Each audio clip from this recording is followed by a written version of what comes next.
Problem pada real price pada oil product maupun crude oil, pada minyak olahan dan pada minyak mentah. Itu tidak transparan, itu tidak terbuka gitu. Nah, kebanggaan yang mereka bilang mereka berhasil ngebongkar Petra sampai akhirnya ngebentuk integrated supply chain, mestinya harus diungkapkan ke publik. Di mana kelebihannya? Itu terbuka ke publik tidak? Kalau terbuka ke publik, saya nggak minta audit investigasi deh.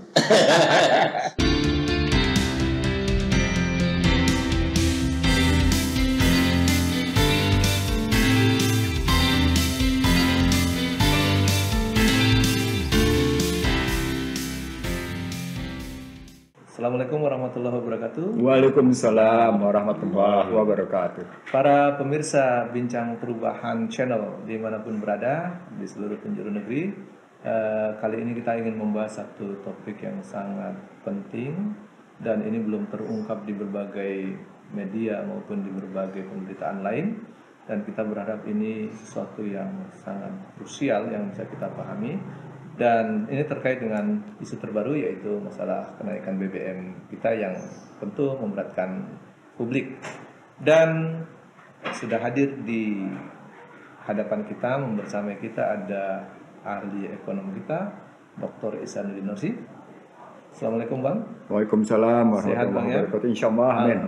Insyaallah. Juga ada Dr. Rahmat Kurnia yang juga bersama kita. Kita akan berbincang-bincang santai, namun kita berharap ini memberikan muatan pencerahan yang berbobot dan tentu ini bisa memberikan warna kebaikan bagi negeri ini. Baik Bang, ini kan selama ini kita membahas tentang BBM naik, rakyat susah, tetapi susahnya seperti apa dan kenapa harus naik? Nampaknya banyak hal yang belum terbuka.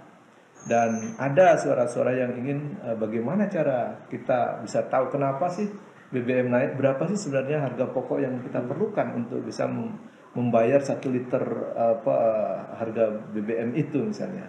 Nah, apakah memang ini perlu supaya rakyat itu tahu, publik tahu, perlu dilakukan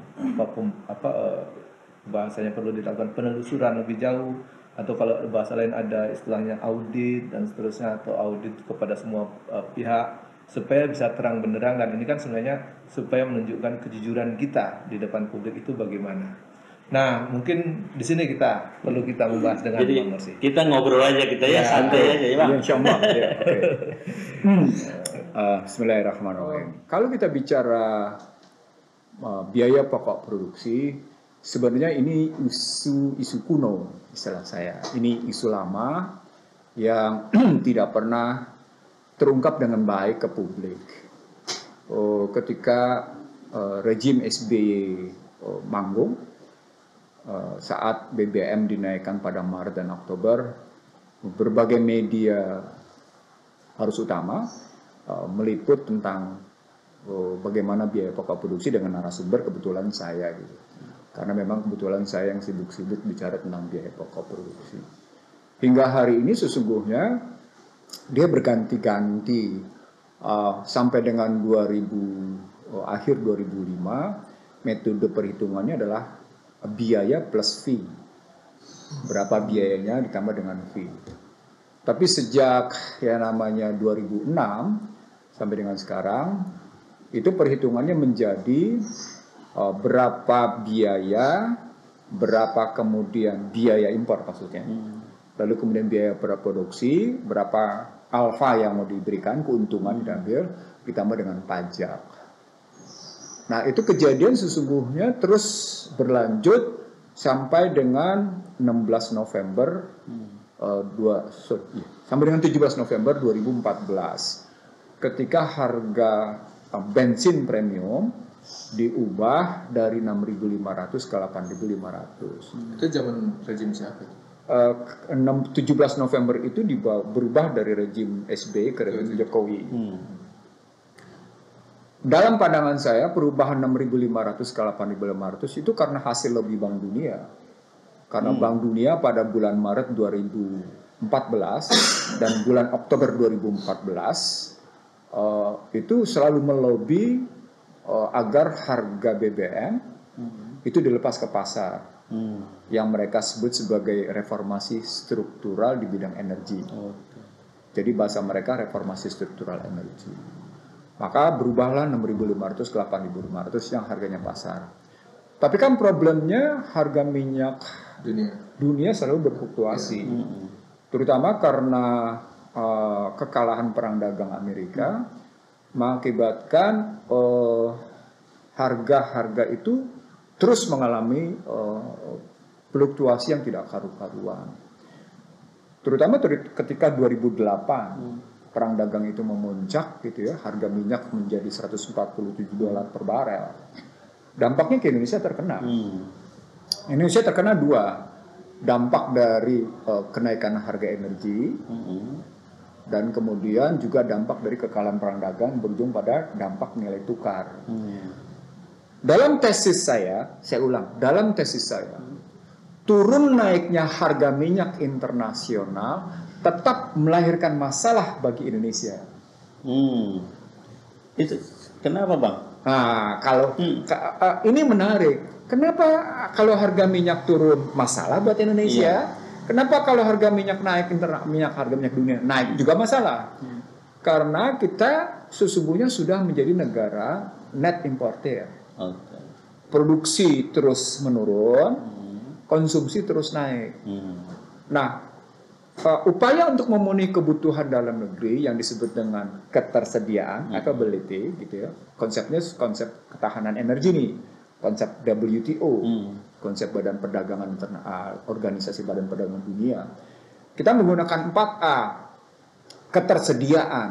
Nah, ketika bicara ketersediaan, availability itu, pertanyaan besarnya menjadi Pertamina pakai model apa? Apakah pakai model market spot, harga di pasar seketika saat itu, atau kontrak jangka panjang, atau kontrak jangka menengah? Nah, di era Joko Widodo mereka bangga dengan mengatakan pembubaran Petra. Mereka ganti dengan integrated supply chain. Nah, kalau kita bicara perubahan itu, maka persoalannya besarnya menjadi ketika masuk ke dalam situasi harga minyak turun, saatnya namanya Amerika secara luar biasa mengubah negaranya dari negara yang punya ketergantungan import minyak dari 5 negara menjadi negara yang menjadi net exporter karena keberhasilan teknologi shale oil dan shale gas gitu ya. Maka harga minyak itu sampai bahkan pernah mencapai $25 per barel. Sangat rendah ya. Sangat rendah. Toh Indonesia juga punya masalah. Kenapa? Karena tidak mengikuti harga turun. Pas harga dunia turun, Indonesia tetap aja bertengger di atas. Tetapi kenapa? Karena tadi kita net importer oil. Pada saat yang sama, kita tidak melakukan pembaharuan, tepatnya revitalisasi pada kilang. Padahal teknologi kilang terus mengalami perubahan. Kita mengalami terus begitu tanpa perubahan. Dalam bahasa yang lain, kemampuan produksinya juga menurun gitu kalau kita melihat. Nah, artinya ketika kita melihat dalam situasi sekarang, ketika harga minyak kembali lagi menjadi senjata bagi Amerika untuk memukul berbagai belahan dunia, walaupun kemudian dia turun juga, misalnya karena perang Ukraina misalnya, di mana Rusia tetap memasok dan kemudian Amerika mengancam siapa yang membeli minyak dari Rusia atau gas dari Rusia akan terkena sanksi ekonomi misalnya. Maka Amerika sesungguhnya sedang memainkan harga minyak, walaupun kemudian beberapa bulan lalu, tepatnya saya lupa sekarang bulan September, sekitar bulan Agustus gitu ya, Joe Biden datang ke Arab Saudi, ketemu Muhammad bin Salman untuk meminta agar menurunkan harga dan memainkan pasokan ke panggung internasional. Apa poinnya? Agar harga minyak tidak terlampau melejit. Karena dengan kekurangan pasokan dari Rusia dan Rusia tidak memasuk ke Uni Eropa, itu harga melejit gitu, naik ke atas. Nah, agar tidak terjadi, Amerika minta tolong pada kerajaan Saudi Arabia agar terjadi peningkatan pasokan sekaligus penurunan. Terjadi penurunan harga, tetap bermasalah juga bagi Indonesia. Jadi naik bermasalah, turun bermasalah. Jadi buah si malakama ya. Nah, kenapa tadi? Karena sesungguhnya kita menjadi bangsa yang sangat tergantung pada import energi. Kembali ke itu, Bang. ke yang harga itu ya, kaitannya dengan impor. Iya. Itu kan tadi katanya untuk menentukan biaya jual harga pasar itu kan biaya pokok produksi ditambah fee. Iya. Nah, apakah itu berjalan terus seperti itu atau ada titik misalnya ditentukan hanya ditambah harga tertentu aja, lalu apakah kita tahu harga impor sebenarnya seberapa dan seterusnya bisa Jadi kalau kita ambil kembali lagi ke dalam perhitungan biaya pokok produksi, itu bisa kelihatan berapa harga impor. Kemudian impornya dua nih. Impornya pada crude oil, minyak mentah, dan oil product, minyak olahan. Nanti beda nih maknanya karena sangat tergantung pada berapa kilang kita berproduksi. Menurut Pertamina, dalam data Pertamina, katanya kilang kita mampu mengolah sampai sebesar 1 juta barel. Jadi dalam data yang saya terima, katanya Pertamina mampu mengolah sampai dengan 1 juta barel. Terbesar ada di Balikpapan, lalu ada di Balongan, ada di Cilacap, lalu ada di Kasim, lalu ada beberapa tempat totalnya sampai 1 juta barel gitu. Padahal kebutuhan kita mencapai 1,4 juta barel konsumsinya. Ada defisit. Defisit berarti 400.000 pada minyak olahan. Nah sekarang berapa kekurangan kita pada minyak mentah, crude oil? Nah, itu artinya pertanyaan besarnya si refinery ini, si kilang ini mendapat pasokan dari mana? Pasokan dari domestik berapa? Pasokan dari luar impor berapa? Gitu. Nah, apakah produksi yang dicanangkan dalam APBN, target APBN? Saya nggak bilangnya asumsi nih, saya bilangnya target. Karena faktanya kita terus menurun dari 1, juta barel, sekarang akhirnya cuma tinggal 616.000. Gitu. Kalau dari target 616.000 kita buletin aja deh 600.000 gitu ya, 600 ribuan. Itu berarti kita mesti mengimpor 800. Gitu, mengimpor 800 masuk untuk masuk kilang kita mesti dapetin 400 supaya terpenuhi. Lalu kemudian yang berikutnya 400 kita datengin yang namanya oil product. Dari sana sesungguhnya kita punya problem pada real price pada oil product maupun crude oil, pada minyak olahan dan pada minyak mentah. Itu tidak transparan, itu tidak terbuka gitu. Kebanggaan yang mereka bilang mereka berhasil ngebongkar Petra sampai akhirnya ngebentuk integrated supply chain mestinya harus diungkapkan ke publik. Di mana kelebihannya? Di mana makna bahwa Anda sudah berhasil menutup Petra lalu Anda ganti dengan integrated supply chain? Apakah harga belinya menjadi lebih murah, lebih baik? Apakah dalam bahasa ekonomiknya logic price, reasonable price, auditable price, accountable price? Itu terbuka ke publik tidak? Kalau terbuka terpublik saya nggak minta audit investigasi deh. Berarti nggak terbuka ya. Jadi artinya kita nggak dapetin harga yang logik, yang cukup beralasan, yang bisa diaudit, yang kemudian memang bisa dipertanggungjawabkan, accountable price gitu ya, auditable and accountable price gitu. Kalau kita bilang seperti itu, maka kita harus ngebongkar biaya impor crude dan biaya impor oil product.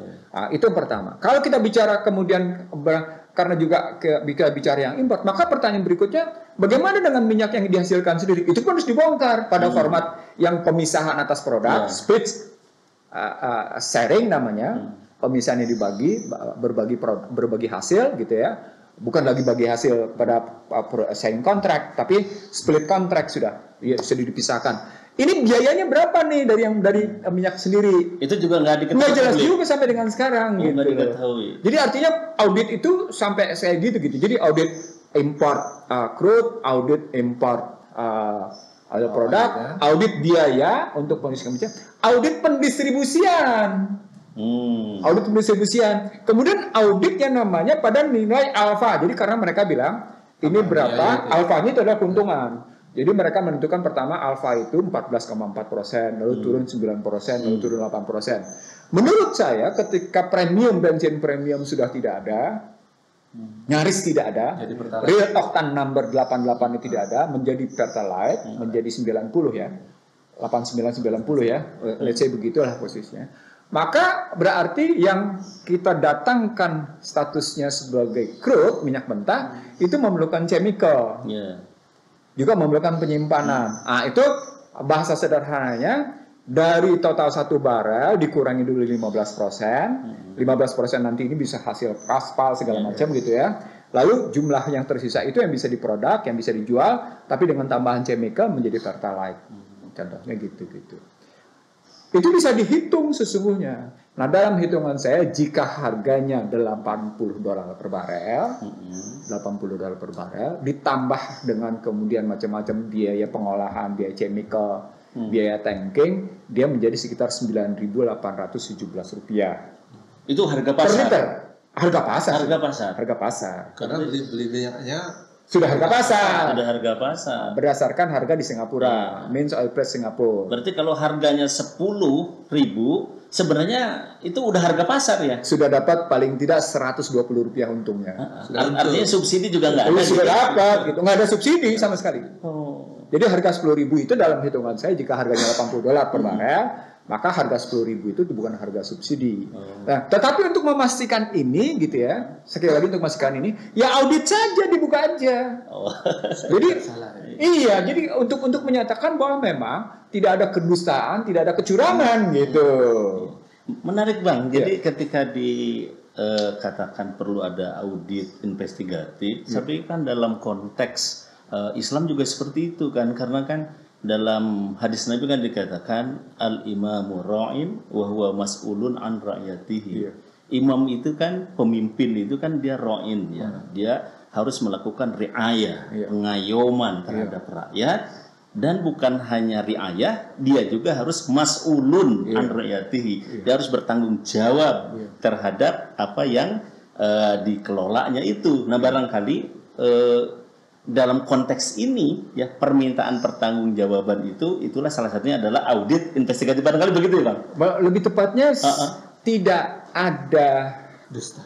Bukan. Tidak ada kecintaan pada bangsa negara jika tidak menjalankan sumpah jabatan. Tidak ada kecintaan tanpa kesetiaan. Jadi artinya tidak ada wujud sumpah jabatan tanpa kecintaan pada bangsa negara. Tidak ada kecintaan pada bangsa negara jika tanpa kesetiaan. Setia. Jadi cinta itu dibuktikan dengan setia. Setia pada sumpah jabatan, pada keinginan berdasarkan amanah konstitusi. Apa itu? Perlindungan terhadap segenap tumpah bangsa. Lalu kemudian mencerdaskan dan menyejahterakan. Lalu berikutnya menarik di sini, kalau pakai ukuran-ukuran itu, membangun keyakinan kepada pengikutnya bahwa perjalanan ke depan adalah benar. Apa itu? Keadilan. Sikap yang adil, sikap yang bijaksana, sikap yang mendamaikan, sikap yang menenteramkan kehidupan gitu. Jangan menimbulkan gejolak. Apa poinnya dalam bahasa ekonomi? Stabilitas harga.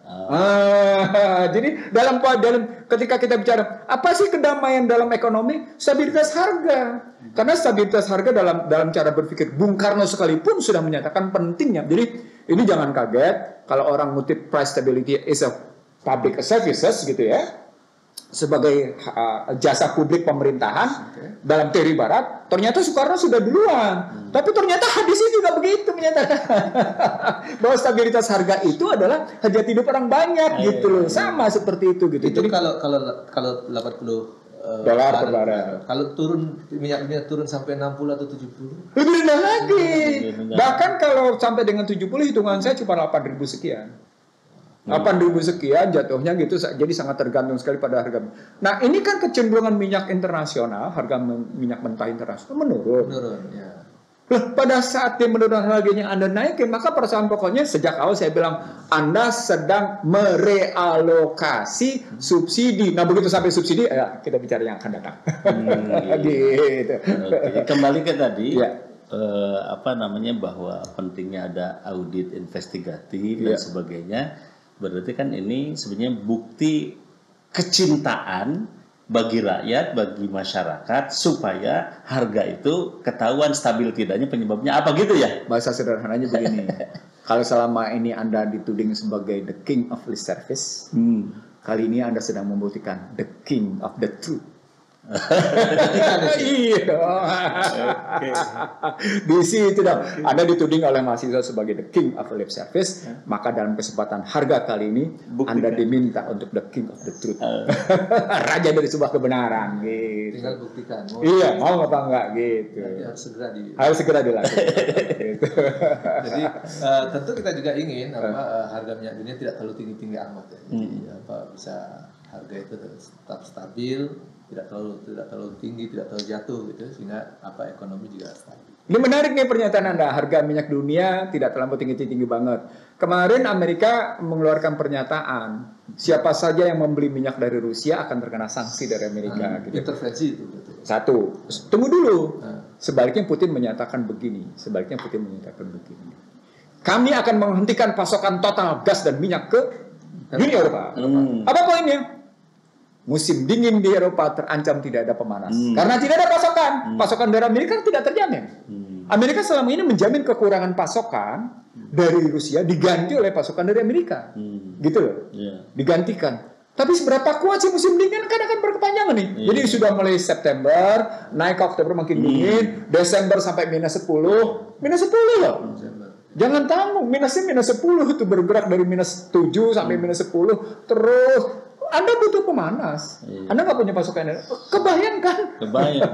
Itu produk dari perang dagang besar ya kan? Kalau saya bilangnya energy price war. Perang harga energi. Nah, Indonesia baik yang namanya industrial manufacture war atau trade war dan energy price war yang akan berdampak pada yang disebut dengan currency war selalu terkena. Currency war-nya terkena. Trade war-nya terkena, energy war-nya, energy price war-nya terkena. Itu berarti sesungguhnya Indonesia dalam lingkup yang namanya economic war gitu. Ngelihatnya.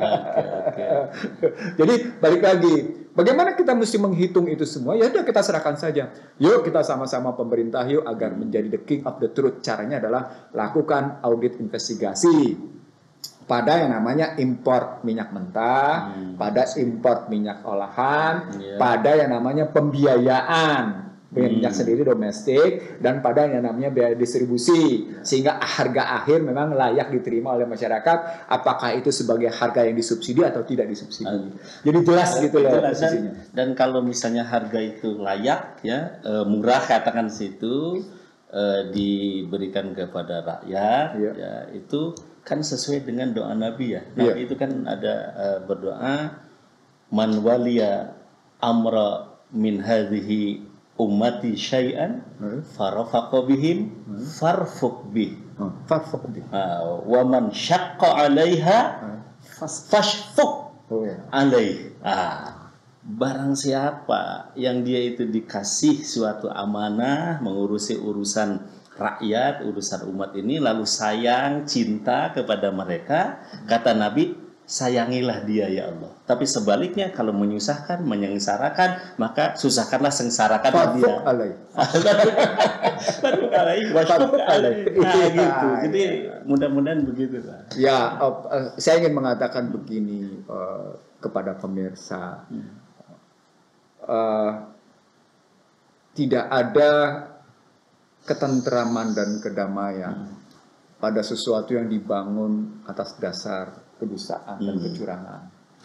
Tidak ada yang namanya kekokohan satu sistem kalau fondamennya itu rapuh, dan tidak ada yang namanya keyakinan perjalanan ke depan itu penuh dengan bekal yang memadai. Kalau satu sama lain itu saling melakukan delegitimasi, saling menyingkirkan, dan kemudian tidak membuktikan bahwa problemnya adalah pada kepemimpinan. Nah, itu berarti dalam konstruksi sekarang pun ini kesempatan. Kesempatan terbaik untuk membuktikan bahwa sumpah jabatan terbukti. Ya. Jadi terima kasih banyak Bang Sama-sama. Bang Dr. Rahmat Kurnia. Ya. Memang ini menurut saya wujud dari kecintaan kita. Amin. Insya Allah. Supaya nanti ada terwujud doa Nabi itu, Iya. pemimpin yang disayangi oleh Allah, Iya. dikasih oleh Allah dan dicintai oleh rakyatnya sendiri. Amin. Insyaallah. Nah, oleh karenanya Dan harus waspada terhadap pemimpin yang yang melukai menyesatkan rakyat. Betul. Jangan sampai- Didoakannya oleh Nabi. Jadi kecintaan ini menurut saya supaya pemimpin kita juga tidak didoakan, tidak kena doa Nabi yang disusahkan tadi dan dibenci. Oke. Ini wujud kecintaan kita mengingatkan baik tadi usulan untuk melakukan audit investigasi Ya. itu semata-mata untuk kecintaan kita supaya pemimpinnya jadi baik, rakyatnya juga jadi baik. Oke. Gitu Bang ya. Ya. Ya, makasih Bang. Sama-sama. Kita ngobrol sebentar, Ya. ringkas, Amin. sederhana, tapi Ya. benar-benar bermanfaat. Amin. Baik para pemirsa Bincang Perubahan dimanapun berada, Ya. kita akhiri forum kita kali ini. Ya. Ada satu hal yang memang ini sangat penting buat kita bersama, bahwa kita ingin pemimpin kita juga baik, rakyatnya juga baik, dan kita ingin ada kepercayaan di antara keduanya, yang satu saling mencintai dan mengasihi, Ya. dan adanya keinginan untuk audit investigasi itu sebagai wujud kasih sayang. Amin. Dan semoga kita akan menjadi negeri yang baldatun thayyibatun wa Waduh. Amin. Insyaallah. dan kita akan ketemu di Kesempatan, kesempatan berikut ya. dengan topik dan perbincangan yang lebih hangat dan menarik. Amin. Terima kasih. Assalamualaikum warahmatullahi wabarakatuh. Waalaikumsalam.